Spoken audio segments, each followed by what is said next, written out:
বাংলাদেশ জাতীয়তাবাদী দলের কেন্দ্রীয় ভাইস চেয়ারম্যান আজকের অনুষ্ঠানের প্রধান অতিথি।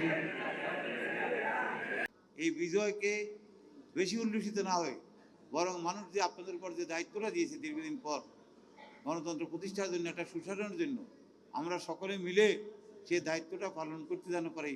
আল্লাহর কাছে আজকে রমজানের দিনে আমরা হাত তুলে সবাই দোয়া করতে হবো, আল্লাহ যেন আমাদেরকে সাহায্য করে। ক্ষমতা পাওয়া যেমনি সম্মানের, আবার অনেক সময় ক্ষমতা অসম্মানেরও কারণ হয়ে যায়। আমরা আজকে শুধু এইটুকু বলতে চাই, হে রাব্বুল আলামিন, আমরা আজকে আপনি আমাদেরকে যে দোয়া দিয়েছেন, আমরা যাতে করি আপনার সন্তুষ্টির জন্য, এদেশের মানুষের সন্তুষ্টির জন্য, যেন আমরা আমাদের সরকারিভাবে, আমরা আমাদের দলীয়ভাবে আমরা যেন কার্য পরিচালনা করতে পারি। আমাদেরকে সেই সাহায্য করবেন, আমাদের সেই তৌফিক দান করবেন। আমাদের দলের ভিতরে হচ্ছে আমাদের মধ্যে একটা জায়গাতে ঘরের মধ্যে ভুলবাদী থাকে, এটা মতপার্থক্য থাকে, মতপার্থক্য থাকবে, এটা থাকা ভালো, কিন্তু মতপার্থক্যের কারণে দলের ভাবমূর্তি নষ্ট করা যাবে না। আমি ব্যাখ্যা করলাম না, আমি সদরের সুবর্ণচরে কিছু অঞ্চলের কিছু লোকের টেলিফোন রিসিভ করি, কিছু কথাবার্তা শুনি, যে কথাবার্তাগুলা আমি মনে হয় যে আমাদের দলের জন্য ভালো নয়। এই যে ফেসবুক মোবাইল একটা বাড়িছে, তার ইচ্ছা দেয় যেমনি মনে করে তেমনি লিখে দিচ্ছেন, যে যাবে ছোটো করার সেভাবে ছোটো করতেছেন নাকি বিভিন্ন আঘাতে।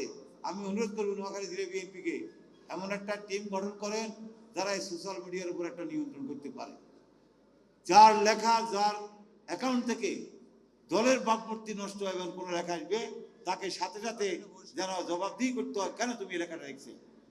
প্রথম সতর্ক করতে চাই, যাকে হিসাব বলছে প্রয়োজনে তাদেরকে দল থেকে বের করে দিতে হবে, কারণ দলটাকে সুন্দর রাখতে হবে।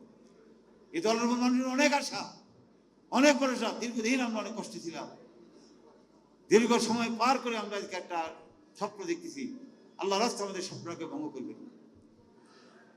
কি হচ্ছে দলের কোথায় আপনার প্রতি মুহূর্তে আপনার মূল কাজ হবে যে এমন আচরণ করবেন যেটা করে দলের ভাবমূর্তি বাড়ে, এমন আচরণ করবেন না যাতে করে দল ক্ষতিগ্রস্ত। আপনার ব্যক্তিগতভাবে কষ্ট লাগতে পারে, আপনার ব্যক্তিগত কষ্টের জন্য দলকে ক্ষতিগ্রস্ত করা যাবে। এই যে আমাদের এখানে একটা কথা আসছে যে আমাদের নোয়াখালী থেকে আমরা সরকার পরিচালনার বড় কোনো দায়িত্ব পাই নাই, কোনো সমস্যা নাই। আমি বারবার বলছি আজকে